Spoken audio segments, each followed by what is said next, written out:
حضور نبی اکرم صلی اللہ علیہ وسلم کی خدمت میں ایک خاتون آئی اور کہنے لگی کہ مجھ سے گناہ ہو گیا ہے اور میرے پیٹ میں ناجائز بچہ ہے۔ آپ صلی اللہ علیہ وسلم نے فرمایا کہ کیسے مان لے کہ تو نے بدکاری کی ہے، پر اس عورت میں احساس گناہ بھرا تھا، تو آپ صلی اللہ علیہ وسلم نے فرمایا کہ جاؤ اور بچہ پیدا ہونے کے بعد پھر آنا۔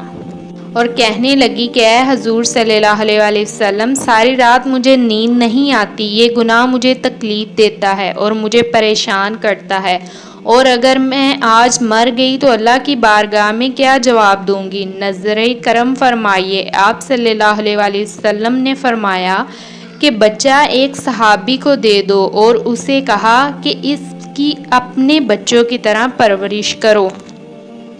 پھر فرمایا اس خاتون کو باہر لے جاؤ اور پتھر مار مار کے سنسار کر دو، یہاں تک کہ وہ عورت انتقال کر گئی۔ پھر آپ صلی اللہ علیہ وسلم نے 2 عورتوں کی ڈیوٹی لگائی اور فرمایا کہ اسے اٹھاؤ، غسل بھی دو، کفن بھی پہناؤ، اور جب یہ کام ہو گیا تو حکم ہوا کہ صفیں سیدھی کرو، میں خود اس کا جنازہ پڑھاؤں گا۔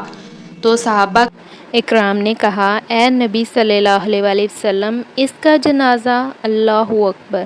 تو میرے پیارے آقا صلی اللہ علیہ وسلم نے اس عورت کو کاٹا نہیں، بلکہ نبی صلی اللہ علیہ وسلم نے فرمایا کہ تم نے اس کا گناہ دیکھا ہے مگر اس کا احساس نہیں دیکھا، اس کی توبہ کا اندازہ نہیں دیکھا، اس کی تڑپ نہیں دیکھی۔ آپ صلی اللہ علیہ وسلم نے فرمایا کہ اگر اس نے اتنی اعلیٰ توبہ کی ہے، اگر ساری امت میں بانٹ دوں تو اللہ پاک سب کی بخشش فرما دیں گے۔